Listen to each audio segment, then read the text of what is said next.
Hey everyone, welcome back to the Unsolved Mysteries Iceberg, created by Jimbo Seth. If you are brand new to this series, this is the 12th installment of an ongoing series where we explore this massive 1000+ entry iceberg. In this particular video, we will begin layer 3 and I'll link the playlist with all of the previous parts in the description. And I want to thank you all so much for the recent support on part 11. At the time of this recording, it's well over 400k in just about 4 weeks, which is the best performance of any of my videos in that time span by far. Real life has been a lot and I've been really busy lately, but seeing all of you guys enjoying these videos has really been helping me. Another thing that has been really helping me out is Rush Royale. Rush Royale is an exciting tower defense game with engaging PvP and co-op modes and much more. The game has an enormous pool of unique and powerful units, all with their own special abilities that you can build your deck from. And I've just been having an amazing time climbing the ranks. And just to sweeten the experience, Rush Royale is providing everyone who downloads the game with my link or QR code with an exclusive master chest that contains gold, cards, and magic dust, which can be used to redeem a super rare legendary card.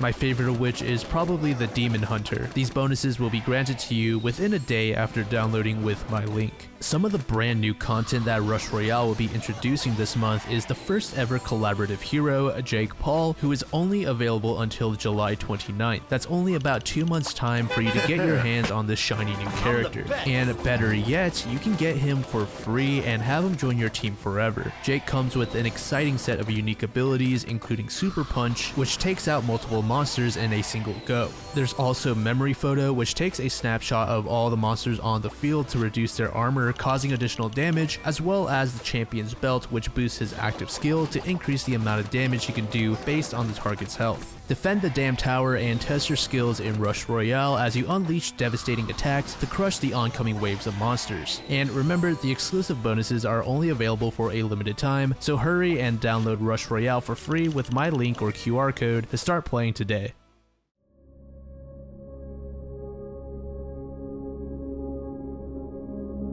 This entry focuses on the strange supernatural occurrences that revolved around a man named Don Decker. In February of 1983, a 21-year-old man in Pennsylvania named Don Decker was serving a 12-month sentence for receiving stolen property. Don was granted furlough from the county jail in order to attend the funeral of his 63-year-old grandfather who had died of cirrhosis of the liver. Don was eager to get out of jail even if it was only temporary, but nobody besides himself was aware of the disturbing secret that his grandfather took to the grave. The man that Don shed fake tears for physically abused him ever since he was a child. Don was quoted saying, "No other part of the family knew anything about what happened, and it was like good fighting evil. The evil was gone and I was hoping, that everything would change." Once the funeral was over, Don made the decision to visit some old friends that he had not seen for a very long time.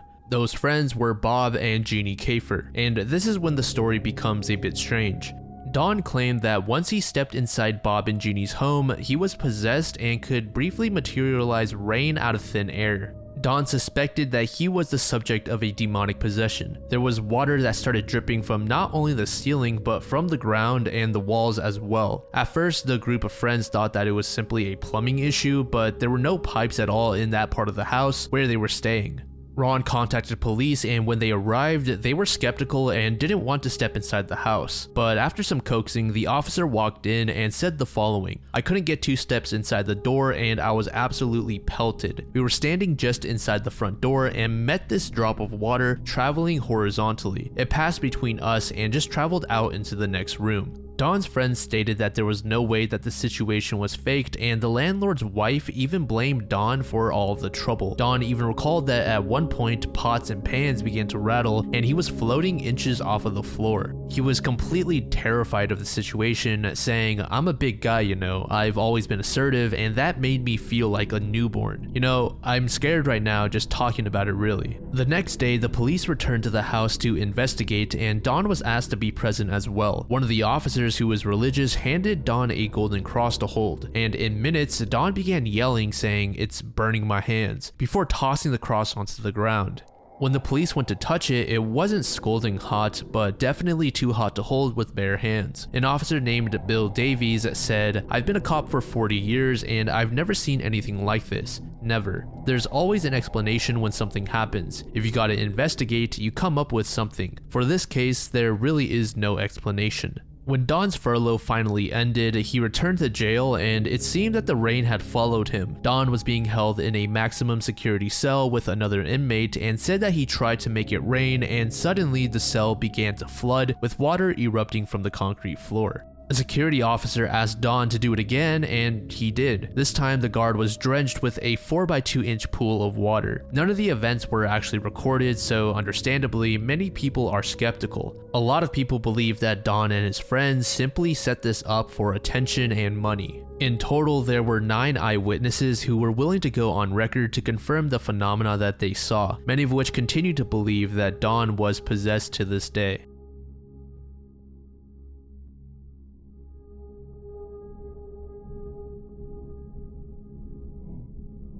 The 3X murders sent panic throughout New York City in 1930, and to this day, we have no idea who the serial killer was. The culprit left behind cryptic messages where they claimed to be a Russian spy.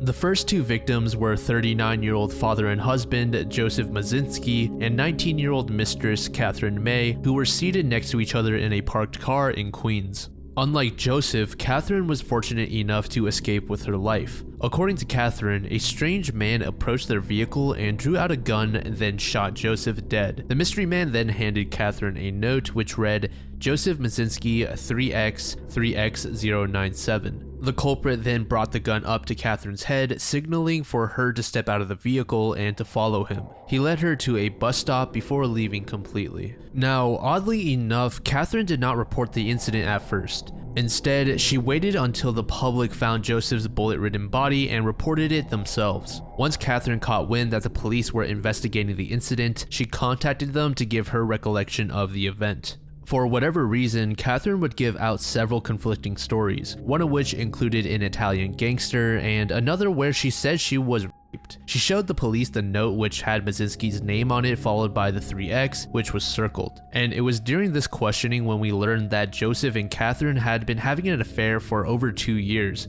So Catherine was about 17 years old, if not younger, when Joseph, who was in his mid to late 30s, began talking to her. According to Catherine, the two were on a quote-unquote secret love tryst, and she did not recognize the killer. But police weren't really buying the story and started to push her a bit more harshly until she mentioned a man named Stephen Lombardo, who she claimed was an Italian gangster. Catherine said that she had met Stephen several times before he shot Joseph, but she later revealed that she made the entire Stephen story up to get the police off of her back. Just a few days after Catherine's questioning, the police were notified of a suspicious letter that was sent to a local newspaper office. The one who wrote the letter identified themselves as Joseph's killer and called Joseph a rascal and a dirty little rat before also threatening that 14 more of Joseph's friends will be joining him.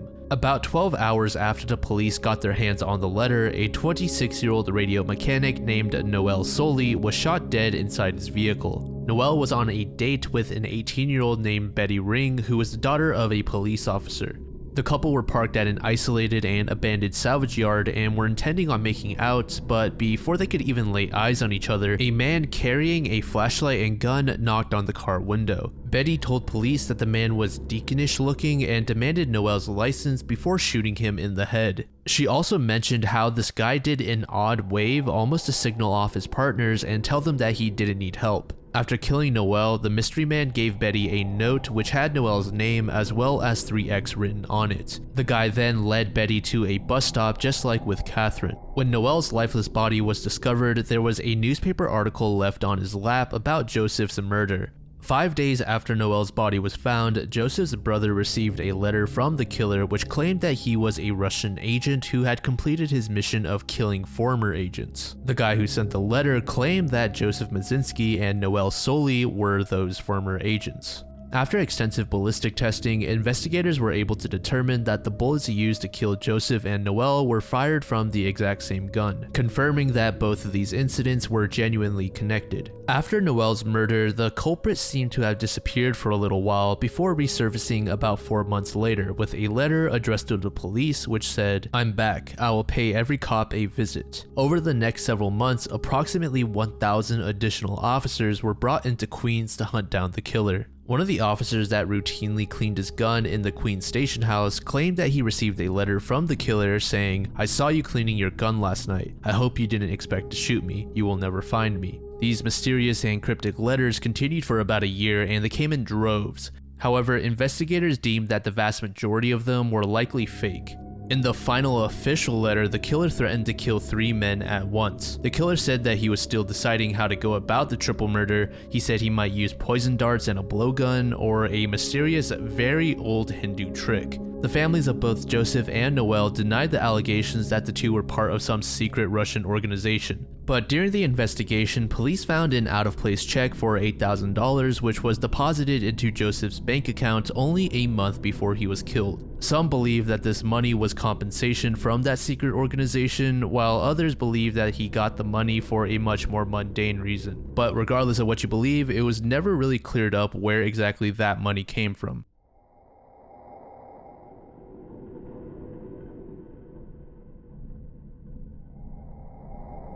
The Yuba County Five were a group of 5 close friends aged in their mid-20s to early 30s who all had varying mild cognitive and psychiatric conditions. The friend group attended a basketball game between UC Davis and Chico State on the night of February 24th, 1978, before mysteriously going missing and later being found dead, all except for one who would never be seen again. The 5 men were William Sterling, who was often referred to as Bill, Jack Hewitt, Ted Wire, Jack Madruga, and Gary Matthias. Despite their psychiatric conditions, they were all considered to be very responsible. Each of them had daily routines to which they followed to a T. But even on those occasions where they veered away from their routines, they never had any issues, adding to the strangeness of their abrupt disappearance. Because of the men's mental conditions, all of the families grew very close to each other and immediately contacted police after the group didn't return from the game. It is commonly understood that the group of 5 visited a convenience store after the game in order to buy some snacks. But as Madruga called his friends back to the car so they could drive off and return home, the group made the mistake of going into the opposite direction. Now, while I say it was a mistake, there are many people that believe that the group may have intentionally gone into the opposite direction. It isn't exactly known what happened on the drive, but it would be months before the car was ever found. The vehicle was discovered abandoned in the snowy Sierra Nevada mountains with leftover wrappers and cans of food that they bought from earlier at the gas station. And as you could probably expect, there was nobody in the car. And why exactly it was in the mountains, no one was quite sure. The very first thing that most people suspected was that the group was running low on fuel and were simply forced to stop in the mountains. But the thing is, the car actually still had a quarter of the tank remaining, and it wasn't likely that the group got lost as they had several road maps of the area inside the car. So if gas and navigation were not the issue, then what was it? The next most reasonable explanation was that the car had broken down. But yet again, this was also shot down. The car was more or less completely undamaged and the insides were in proper functioning condition. In June of 1978, which was several months after finding the abandoned vehicle, a 16-year-old boy named Roger discovered the scrawny and lifeless body of Ted Wire inside a Forest Service trailer, which was intended to provide emergency shelter to hikers. Ted's body was wrapped in 8 layers of blankets and sheets. He was emaciated and weighed significantly less than when he was alive. In fact, in his last official weigh-in, he was at about 200 pounds, but when he was discovered in the trailer, he was no more than 100. Additionally, his feet were clearly frostbitten, and he had grown out a beard which investigators used to estimate that he had been alive for about 13 weeks in the mountains. As I mentioned earlier, the cabin was meant to be used in an emergency, and so it also contained food. Apparently, the food was enough to last 5 adult men several months, but only a fraction of it was ever consumed. Some investigators even reported that if they really tried to, they could have stretched the food for over a year if that was really that necessary. Both the public and the police force were baffled, and none of this made any sense at all. How exactly did Ted starve to death when he was surrounded with food? To make things stranger, Ted was definitely not alone, as Gary's shoes were with Ted, and the way that Ted was wrapped up in the blankets was impossible to do by himself, and Ted's own shoes were removed and missing as well. So if Ted was not alone, why did the others abandon the trailer, which provided both shelter and food? Inside the trailer, the police also found a busted watch, which none of the family members recognized, and an unused furnace. Ted's family later told authorities that he lacked common sense as a result of his disability, and that may explain some of the decision making inside of the trailer. To make an illustration, his family said that Ted asked questions such as, "Why should I stop at a stop sign?" So they don't doubt that he may have just succumbed to the stress of the situation and figuratively shut down. Even though he was surrounded by the necessary resources to keep him alive, such as the furnace, food, and blankets, he may not have understood how to use everything. But there is another reasoning for why nothing was used that we will talk about later on. Shortly after discovering Ted, the bodies of several of the other friends in the group were also found. Bill Sterling and Jack Madruga's remains were found about 3 miles from the abandoned vehicle. Madruga's body was ravaged by animals, and the only remains of Bill were his bones. The autopsies later reported that they both died of hypothermia. And just about a day later, Jack Hewitt's own father found his son's backbone when joining a search party. Hewitt's father was certain that the bone belonged to Jack, since his clothes were also scattered in the vicinity. And the very next day, a sheriff also found Hewitt's skull 300 feet away from where his backbone was. His death was also a result of hypothermia. So now that we have found most of the bodies, let's begin diving into the theories as to what happened. So in case you have never heard of this case at all, you guys may have noticed that I've never mentioned Gary just yet. And that's because his body was actually never found. Our very first theory does revolve around Gary, so before we get into that, we do have to go over a little bit of background info. So unlike the 4 other guys who had no issues with the law, Gary did have a few run-ins. Gary had paranoid schizophrenia and had a tendency to burst out in violence, but his violent tendencies seemed to be under control after he started taking antipsychotic meds for a few years. Antipsychotic meds that he did not have on hand while he was lost. So our very first theory suggests that Gary may have slipped back into his paranoid psychosis without his medication. Due to Gary's shoes being found with Ted, it's relatively safe to assume that they were together for a time. So what theorists suggest is Gary may have disliked the food that was in the trailer and thus thought that it was actually poisoned. After Gary mentioned to the group of friends that he thought it was poisoned, it scared Ted specifically out of eating any more of it, explaining why only a small portion of the food was actually consumed. This theory further suggests that the other guys in the group disagreed with what Gary was saying and thought that the food was safe. Gary's family also stated that Gary was very protective of those that were in his life, including his friends, so some think that Gary didn't want his friends to be killed by the poisoned food, so his violent habits broke out, leading to the rest of the group leaving the cabin. So the only 2 that were left behind were Gary and Ted. Ted ultimately died, so Gary took his shoes since they were larger, as his own frostbitten feet had become too swollen to fit his own sneakers. But then why did Gary leave? It's possible that he came to the conclusion that no one would go out searching for him with so much snow out in the mountains, so he left in search of rescue himself, ultimately dying somewhere out there in the wilderness. And one more detail to further muddle this mystery, 2 of the guys in the group had military training and likely also had some level of survival skills due to that. So most people would assume that they had a basic understanding of what to do and what not to do. This case is pretty famous across the internet and thus has a lot of theories. Of course, I won't be able to go over every single one, otherwise we'd be here for hours. But even though it's been covered so much, it's one of my favorites, and I'm thinking about doing a dedicated video on it, spanning across maybe 2 to 3 hours because there's so much information available on it now. So if you think that's something you're interested in, let me know in the comments down below.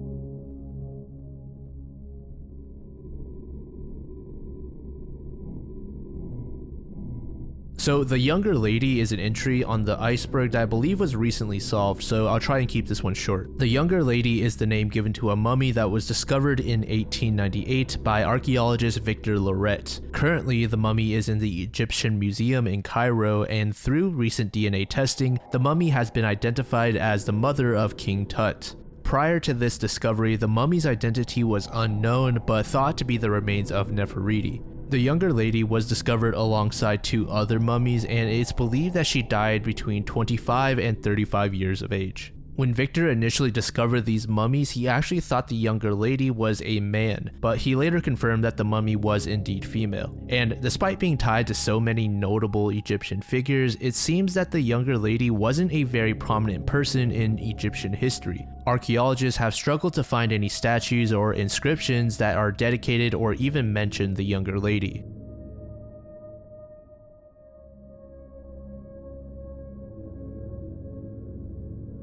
The Grim Reaper of the Grand Canyon. So I remember this image making its rounds on YouTube years ago. This photo was obviously taken at the Grand Canyon back in the 80s and has gone on to become one of the more creepy photos to ever be taken. A little over a decade ago, a Reddit user by the name of Zombie Gaddafi made a post about an eerie story on his uncle who was 50 years old at the time of the Reddit post. His uncle visited the Grand Canyon with a group of friends, and the trip seemed like any other at first. As the group was driving through the canyon, one of the friends asked to take a break on the side and stretch their bodies a bit as they had been cooped up in the vehicle for quite a while. They decided to stop at an area with pretty dense hedges, and as with any trip, they decided to take some pictures of each other. One of the friends suggested that OP's uncle stand at the edge of the canyon while holding out a fishing rod. They proceeded to get into position, take the photo, and then drive off.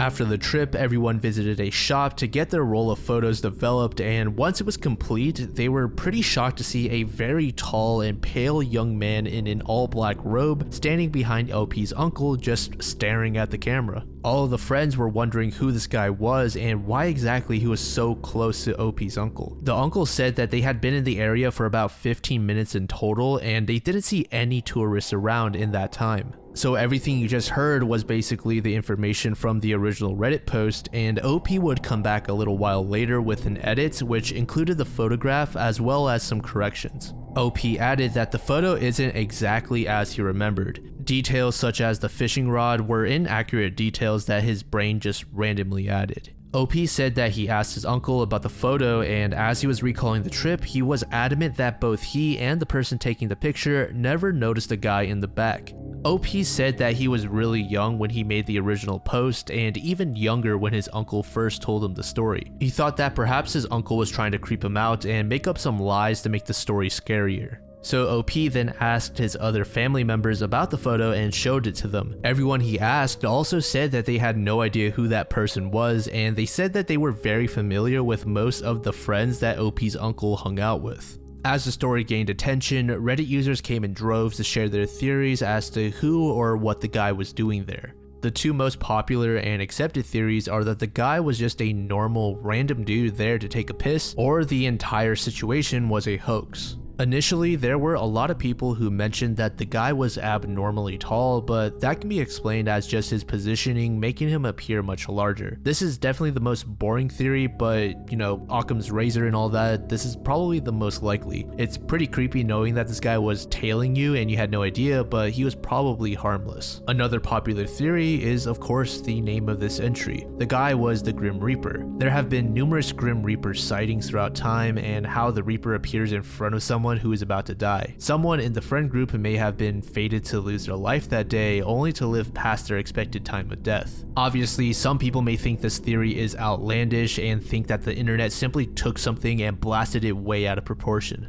There are several other theories as well, but you might be thinking of two darker possibilities right now. The first of which being the guy was going to push OP's uncle off of the cliff, but got discouraged as he saw the friends taking the picture. Now, it's not exactly like you have a high likelihood of dying just by visiting the Grand Canyon, as the odds of dying as a result of falling over the cliff are about 1 in 1.8 million visitors. But nevertheless, it is possible, as there have been over 900 deaths at the site, and shockingly, I didn't expect this, but the leading cause of death at the Grand Canyon is actually from airplane and helicopter accidents. However, in April of 1993, a man named Robert Spangler actually took his third wife to the Grand Canyon and intentionally violently shoved her over a cliff. And this dude is just demented. Over a decade earlier in 1978, he actually murdered his first wife as well as his children, but that is an entirely different rabbit hole for another day. So what some people thought was that the guy in the picture was some mysterious serial killer, and some other people think that this guy was there to take his own life before he ran into OP's uncle and friends.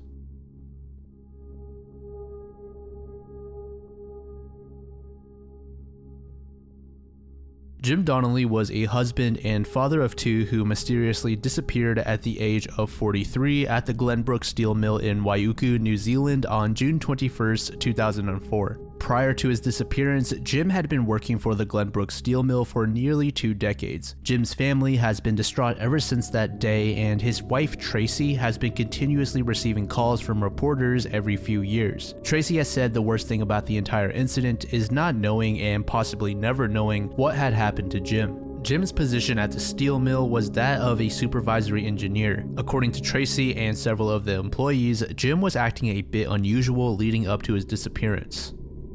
And for context, Jim disappeared on a Monday. Tracy shared that on Saturday of that same week, she and Jim had plans to visit a hotel in Auckland, but out of the blue, Jim claimed to have an important meeting that he couldn't reschedule. Tracy found it really odd that he had a mandatory meeting on a Saturday night, so she tried to pry a little and find out if Jim was hiding something. But no matter what she asked or did, Jim refused to give any information. Immediately after sharing this, Jim went out to rent a suit and left Tracy. On the Monday that Jim went missing, he woke up around 4:30 to 5 a.m. and had a brief conversation with his wife Tracy. Jim mentioned a new computer game that he had purchased the other day as a gift for their son's birthday. And at first you may think, oh, that just sounds like a loving parent, but the thing was, his son's birthday was still several months into the future, which isn't a major red flag or anything, but Tracy nevertheless found it a bit strange. So after he was done talking to his wife, Jim left for the steel mill, and once he parked his car and entered the building, he spent several minutes in the locker room before moving up a flight of stairs about 20 minutes later. And throughout that morning, Tracy had been calling the steel mill to get into contact with Jim, but at the time, nobody could find him. This caused concern to rise in both Tracy as well as the steel mill, so several employees began to search for Jim. But after several hours of not being able to locate him, the steel mill contacted police at 6 p.m. and Jim was officially declared missing. Just where had Jim gone? This is what police could gather when they interviewed the staff.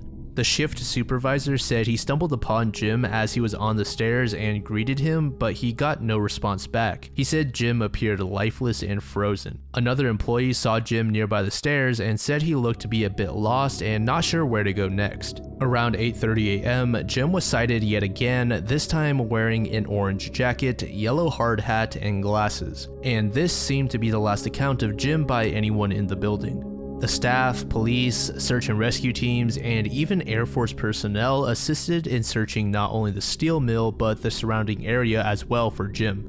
As the search team desperately combed the area for Jim, they eventually discovered a yellow hard hat which had Jim's last name tapered onto it. Everyone finally had some good news. However, this helmet was found behind a very secure protective cage nearby an acid tank. People grew increasingly uneasy and rushed to locate Jim himself, but all they could find were his belongings. Nearby that hard hat, glasses, money, credit cards, and an electric diary all belonging to Jim were also found. And since all of these items were nearby the acid tank, investigators feared that Jim had somehow gotten inside. So they drained that one along with 2 other acid tanks, but there were no human remains or any evidence for that matter in either of them. But before they drained them, police had updated Tracy that they thought it may have been possible that Jim was inside. Tracy was quoted saying, "I remember my stomach nearly falling out of my knees. That was a horrible 24 hours while they drained the acid bath." After emptying the tanks, it seemed that all possible routes were exhausted and the mill management were adamant that Jim had left the site. But Tracy herself wasn't, and to this day is not, convinced that Jim had ever left.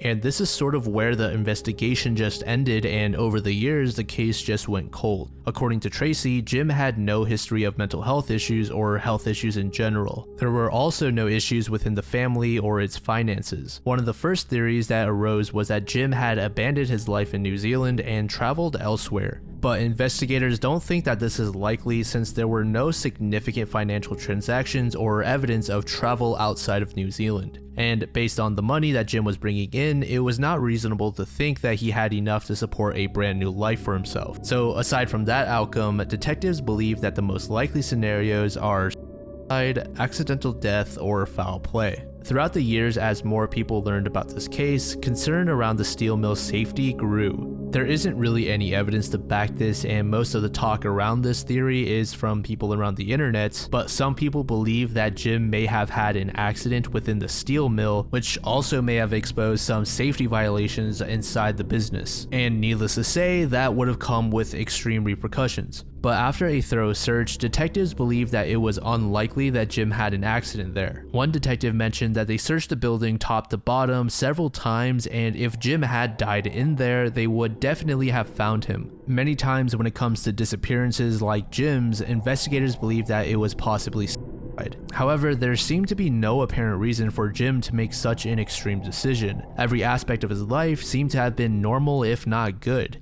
And as for the possibility of foul play, police think this is also unlikely. There was no particular legitimate piece of evidence that supported Jim being murdered. Several years after Jim's disappearance, Tracy told news stations that there was one detail in the back of her head that has always bothered her. The night that Jim disappeared, there was an unidentified vehicle parked next to Jim's car. And according to some employees, Jim was not normally in this particular parking spot. And almost on cue, this mystery vehicle left the parking lot as they saw police roll in. Whether or not that was a coincidence is up for speculation. As far as I know, I don't think this vehicle was ever looked into. Whether or not that was because police didn't want to or couldn't is unknown. And this is what Tracy said regarding that vehicle. So my thoughts were that because Jim's car key had never been found, that someone was going to move the car and make it look like he'd left the site. But because we raised the alarm earlier than expected, that was unable to be done. It's been nearly 2 decades since Jim's disappearance, and Tracy has tried to keep his story alive by taking interviews, but each time it hurts her tremendously to talk about him. At this point, she fears the worst and said, "I'm not interested in prosecuting this anymore. I just want to know what happened to my husband. I miss having him here, talking to him. I wanted to grow old with him. Not having that person and not understanding why I don't have that person is the hardest part. I never thought I would get to 17 years and not know what had happened."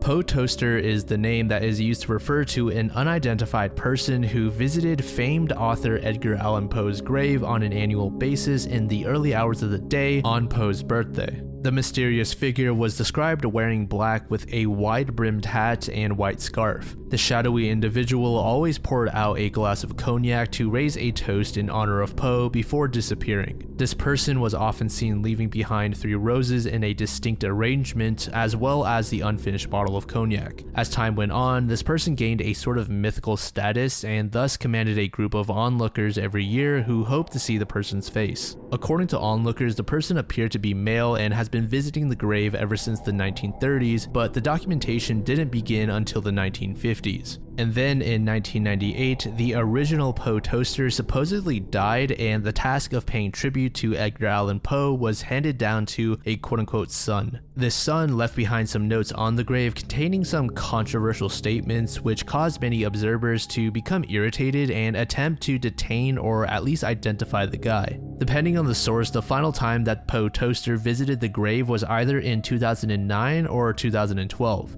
But in 2016, the Maryland Historical Society selected a new person to continue the toaster tradition. This new assigned toaster was, of course, not anonymous, and the entire event was turned into a public celebration. And to this day, the identity of the original Poe Toaster is still unknown.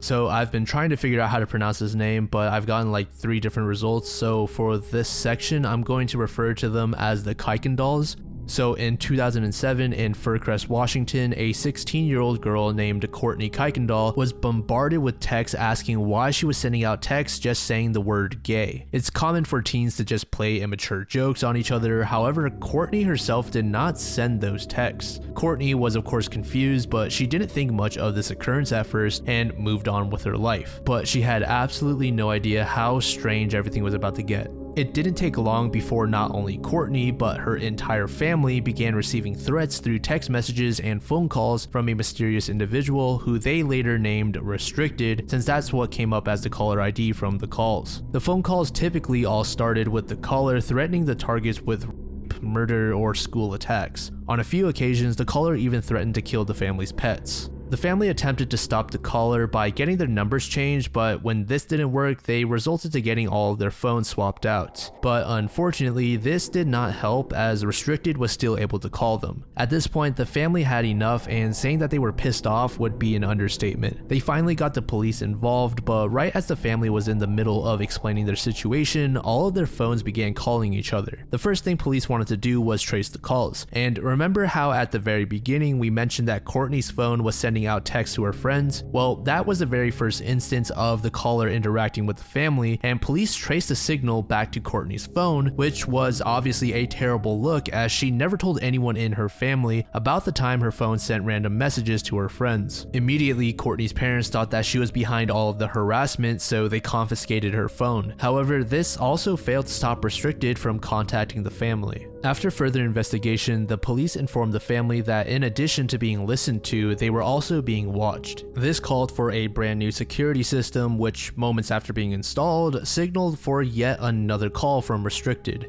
One of the family members told interviewers that the scariest thing that the stalker did was send a text saying "I prefer lemons" at the exact moment they were cutting limes in the kitchen. But a little while after the new security system was installed, the harassment seemingly vanished for reasons that are still unclear. The family doesn't believe that the new security system was the reason that the calls stopped. No arrests were ever made, no persons of interest were ever brought in, and no new follow-ups were ever reported. As this incident gained nationwide attention, quite a few skeptics suggested that the entire event was simply a hoax, and the 16-year-old Courtney organized the entire thing to get on TV. Courtney denied ever being responsible, saying, "Why would I do that to people I care about? Why would I harass my own family?" Another popular theory proposes that Restricted planted a virus or hacked their way into the family's phones. But being that this was 2007, many people deem it an extremely difficult task to gain access to an entire family's devices without coming into contact with them. Police said that the tech required probably would have been around military level. And funny enough, Courtney and her family lived by an Air Force base and her brother-in-law even worked there. Other people suggest that the stalker worked through more conventional means to access the family's technology, such as watching through windows and then entering the home when everyone was out. But regardless of what you believe, we still have no idea who the person was.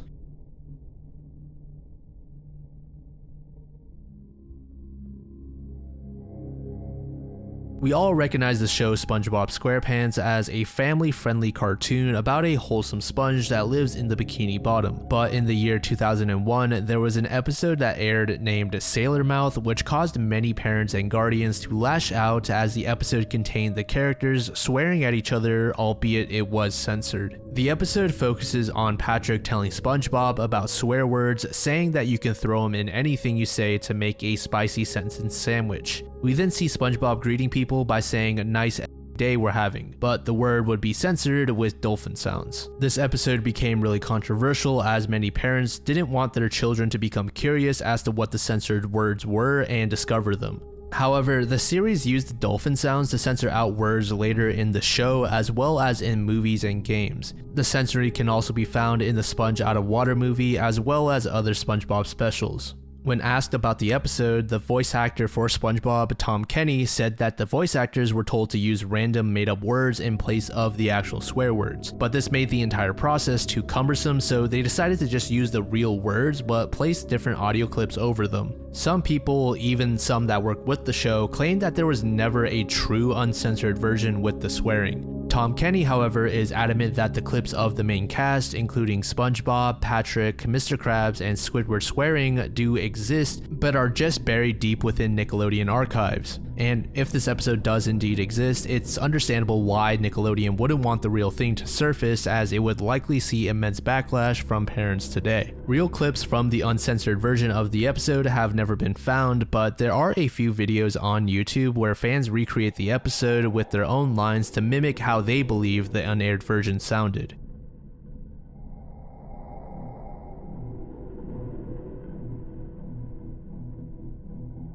The USS Willard Keith was a US Navy destroyer that spent its time patrolling the Pacific coast. During World War II, on March 21st, 1945, the ship was roaming around San Francisco when one of its alarms went off, detecting the sounds of a submarine's propellers. Immediately, the ship turned around and prepared to drop a dozen charges in the location below them. Once the target location was reached, one of the crew members named Chet Gardner set the depth of the explosive charges and let them rip. The charges plummeted before hitting what the crew thought was a submarine before causing a large explosion which left behind a sort of oily substance. Another crew member by the name of Eugene Sheridan, who was responsible for manning one of the K-guns, also mentioned the oil slick gradually rising to the water's surface. But as he and the other members aboard searched around for the submarine, it was nowhere to be seen. Not even the sonar system was able to pick up any trace of it. Being that this took place during World War II, many people believe that what the destroyer hit was a Japanese submarine. One of the former crew members, named Bill Anderson, who was only 18 years old at the time, requested the deck log and war diary for the ship years later. Bill received these items with no issue, but upon exploring their contents, he found no record of sinking a submarine on March 21st, 1945 in the California area. In fact, there was no indication that a submarine had even been detected in the vicinity. Because of this detail, not only Bill, but many of the former crew members believed that they accidentally hit a US sub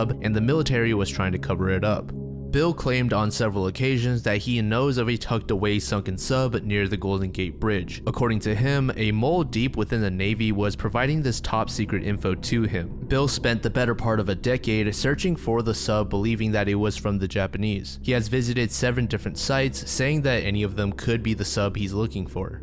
Bill sets out each time on these expeditions with his 33-foot boat, which has been equipped with a depth sounder and sonar, but he has never succeeded in finding sufficient answers. Bill has even sold his forklift and water truck in order to finance his expeditions. Some people believe that there really wasn't anything out there and that the ship's system simply malfunctioned, while others are on Bill's side and believe that something is out there. Whether or not it's a submarine is up for speculation.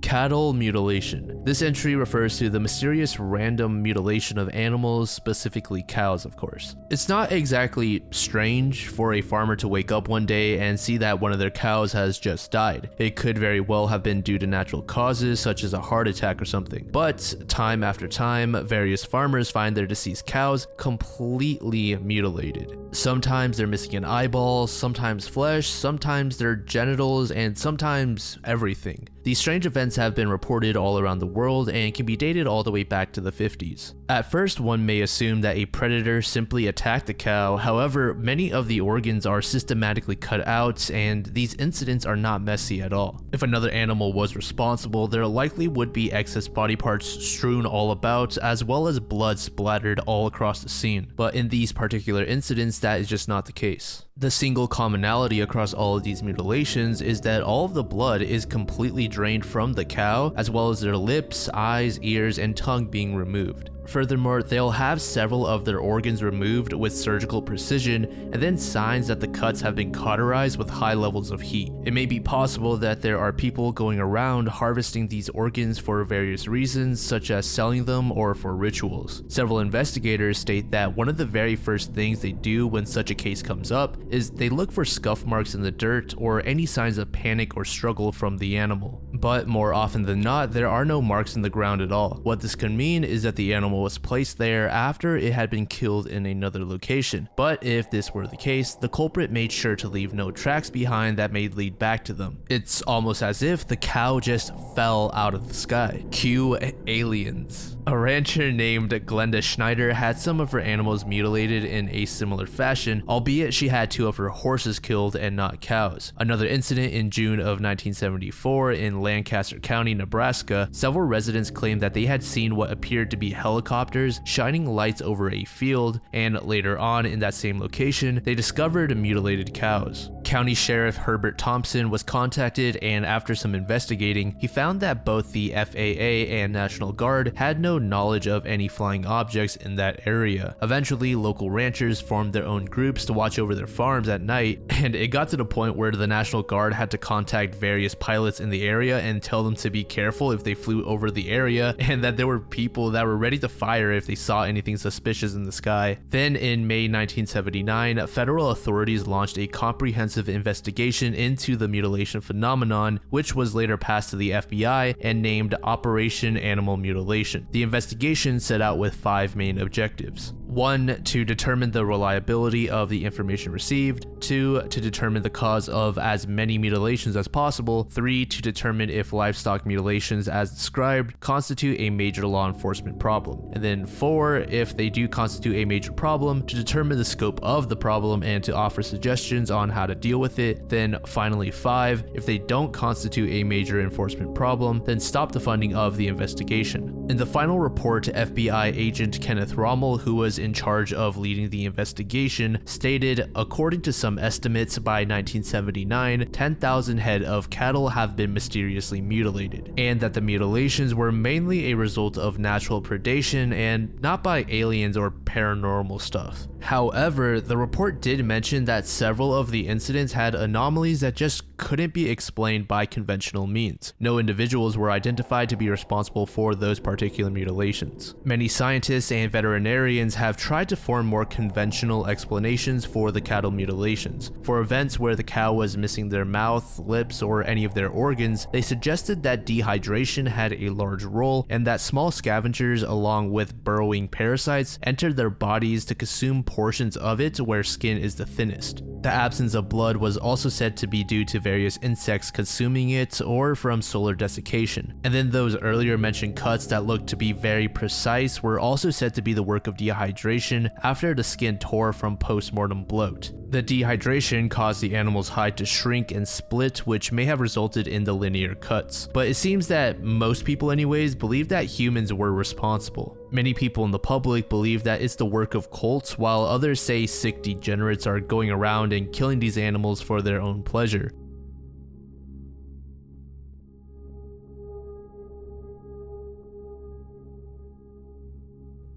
The Beaumont children were 3 Australian siblings between the ages of 4 and 9 years old at the time of their disappearance. This case had the entire country participating in the search as they eagerly awaited the safe return of the children. But unfortunately, nobody would ever see them again. The kids were named Jane, Arna, and Grant Beaumont. It is suspected that the 3 were abducted and murdered.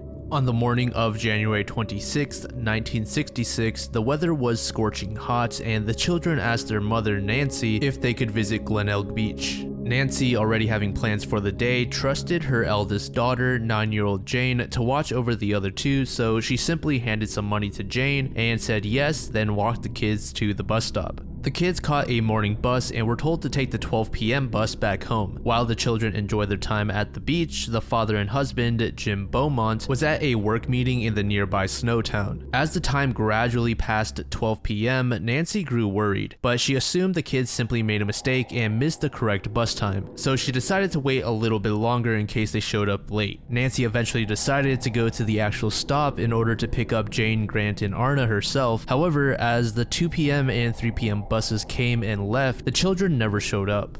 Nancy was growing more anxious every second, but decided to wait for her husband Jim before proceeding. Once Jim returned home, the 2 decided to visit the beach that the kids went to and combed the area several times. But as we all expect, there were no signs of the kids at all. The parents then rushed to the police station to notify them of what had happened, and the Beaumont children were officially deemed missing the very next morning. The police force cut off the entire beach in order to investigate, and Nancy gave the police details on the children, such as the bright clothes they were wearing on that day and the various toys that they brought with them. But it seemed that there was no evidence left behind whatsoever. The police believed that there were 2 possible explanations. Either the kids were abducted or they were caught in some sort of accident. Due to the nature of the incident, police went ahead and assumed that the disappearance was the work of a kidnapper and began searching for such a person. They wiretapped tapped all of the Beaumont's phones in case someone called demanding ransom, and various government services began combing through all possible routes for children to find other possible locations where they might have ended up.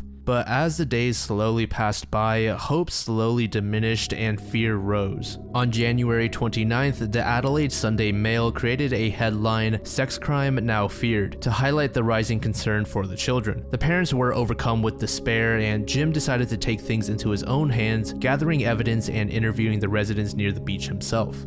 Nancy also started blaming herself for the entire situation and was often found pacing back and forth, muttering, "I lost all the children," for hours at a time. On several occasions, she was picked up by an ambulance and given strong sedatives to keep her from any violent outbursts. By the end of the first week since the Beaumont children have gone missing, everyone knew about the situation revolving around this family, and people voluntarily went out to search for the kids. After speaking with other beachgoers from that day, police reported that the kids stuck out like a sore thumb on the beach as they were laughing and screaming loudly. One of the witnesses took a note of a thin man in blue swimming trunks that seemed to be eyeing the children the entire time, who eventually went up to the kids and asked to join them. Throughout the years, this account has changed from witness to witness, with some saying that this man was actually a lifeguard, but Nancy wasn't exactly sold on this. She claimed that Jane was a very distrustful girl, especially when it came to strangers, so she would have never allowed someone to get that close to her siblings. However, the witnesses that reported this were adamant that it looked as though the man and the kids were almost like longtime friends.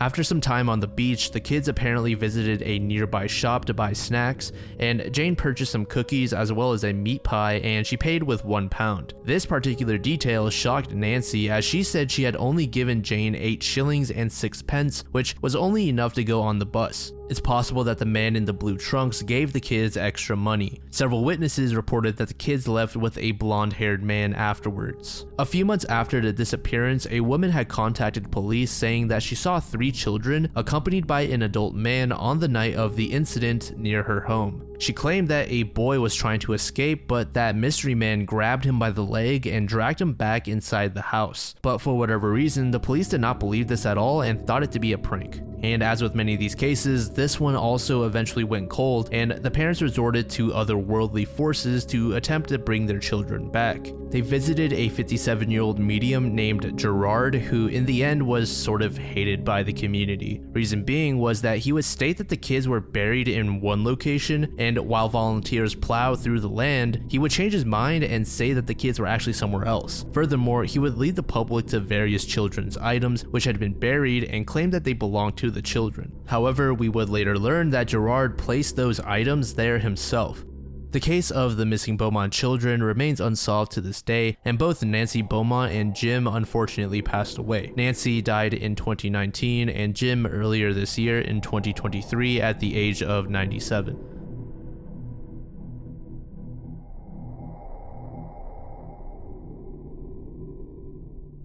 So I have no idea why the Loch Ness Monster is all the way down here at layer 3, as it's probably the most famous cryptid right there next to Bigfoot. So because of that reason, I won't be spending too much time here and get right into some sightings. The earliest recorded sighting of Nessie was written sometime around the 6th century AD, but at the time it was only described as a weird creature living in the waters. An Irish monk, St. Columba, was resting in an area near the river Ness and caught wind of an odd creature that was supposedly living in the river. A resident was burying a friend and claimed that a beast in the waters had killed him. The man was swimming in the river before a giant monster dragged him under the water and mauled him to death. St. Columba was understandably curious and set out to look for the creature with some companions, but he had a bit of doubt, thinking that the tale was just made up. And when they got to the river, my man Columba told one of the guys in his group to just jump into the river and swim across it, despite being told that something in the water killed the dude just hours ago. But the guy, he did ultimately jump in, and as he swam in the river, Columba saw the shape of a beast rise out of the water and rush towards the guy inside. Columba then rushed to make the sign of a cross and yelled out, "Go no further, do not touch the man, go back at once." This caused the beast to abandon its pursuit and flee to safety. In more recent times, there have been numerous expeditions where people went out in search of such a creature, but there has yet to be any convincing evidence that Nessie exists. More often than not, Loch Ness Monster sightings can be chalked up as misidentification. There may have been another animal or object that, under certain conditions, appear to look similar to the Loch Ness Monster. And the most famous account of this is probably those elephant theories suggesting that the elephant's trunk is the head of the monster, while the elephant's head is the hump on the back. But regardless of what people choose to believe, the story around the Loch Ness Monster has endured and become one of the most famous myths in the world.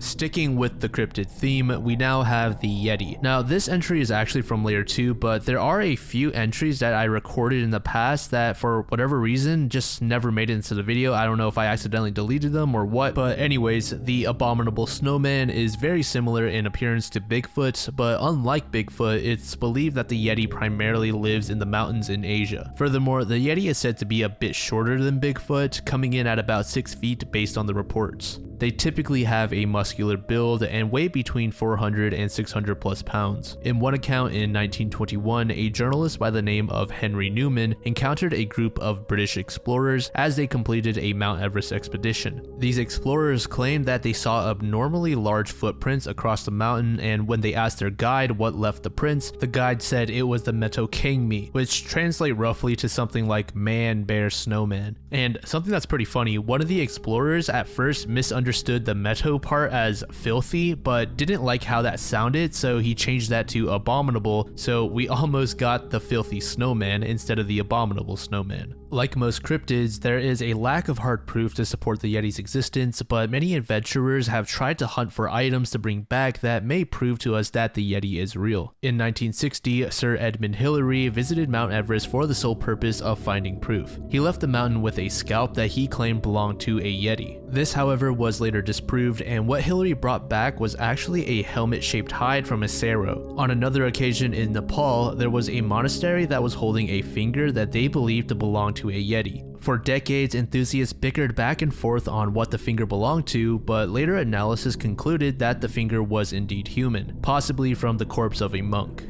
Even the Russian government at one point took interest in the Yeti, organizing a conference of supposed Bigfoot experts in western Siberia. A biologist and Bigfoot researcher named John Bindernagel claimed that he came upon evidence that suggested Yetis built nests and shelters out of large tree branches. At one point, the group issued a statement that they had indisputable proof that the Yeti existed. However, various members of the group later concluded that the evidence that was shown to them was fake. The evidence in question was the supposed home of a Yeti that contained twisted tree branches. There were obvious signs that the branches were not ripped by a Yeti, but in fact were cut using man-made tools. Furthermore, the trees where the branches were ripped from were nearby a commonly visited trail and not in a remote location where a reclusive creature such as a Yeti would likely be.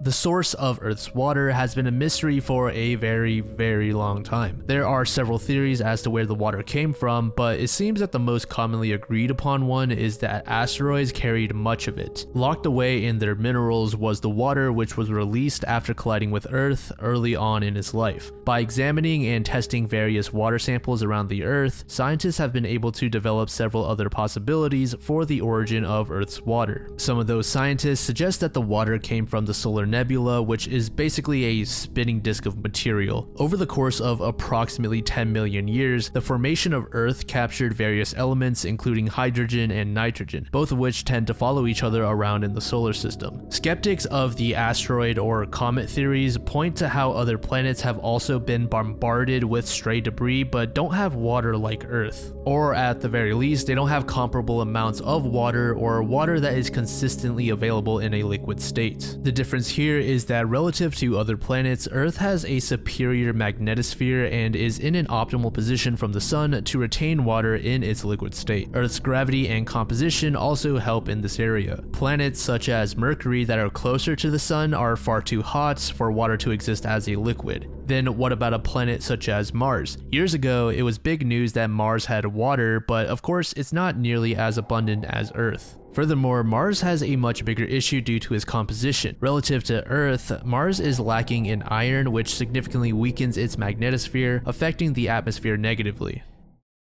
And that's all for part 12 of the Iceberg. As always, if you made it all the way to the end of this hour-long video, you're crazy and I absolutely love you. And just some quick updates, I am now full-time with content creation here, so I should be able to put out content much quicker now, but there are some things that I want to learn on the editing side to make the videos more visually appealing, so that might affect the turnaround time since I do everything myself, but we'll just see how that goes later on. But I wanted to thank you guys for this opportunity to go full-time with content creation, so thank you all so very much. And we also got a couple new channel members, so I want to give everyone a special thank you for supporting me each month. Thank you so much to Melody, Fartbag69, what a name, Flack, Hero, Devoured Eagle, Fear the Milkman, Jerome Reuter, Sasha Wise, -5 stars, and 0 to 9. I appreciate all of the support on the channel, but I especially appreciate you guys. Thank you all so much. If any of you guys are interested in supporting me by becoming a member, it is linked in the description. You also get early access to all of my videos, no matter which tier you go with. I'm going to try and make this early access thing a little bit more consistent with like being